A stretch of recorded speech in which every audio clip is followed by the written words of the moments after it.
ദൈവത്തിൻ്റെ അനുഗ്രഹം ലഭിച്ച ദിവ്യാംഗരായ കുട്ടികളോടൊപ്പം ആയിരിക്കുക എന്നത് ഒരു അനുഗ്രഹമാണ്. ബെഡ് സ്കൂളിൽ നിന്ന് മെഡിക്കൽ ക്യാമ്പ് സംഘടിപ്പിച്ചിരുന്നു. ഞാനും എൻ്റെ സുഹൃത്ത് ജോസേട്ടനും ഉണ്ടായിരുന്നു.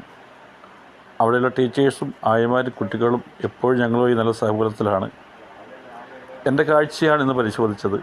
കണ്ണാടിയിട്ട് പോൽ കുട്ടിയുടെ പേര് ഒന്നാണ് പറഞ്ഞത്. അത് കഴിഞ്ഞപ്പോൾ കുട്ടികളോടൊപ്പം കൂടി. ആ കുഞ്ഞുങ്ങൾക്ക് ഞങ്ങൾ വലിയ കാര്യമാണ്. അവർ ഞങ്ങളെ ഭക്ഷണശാലയിലേക്ക് കൊണ്ടുപോയി.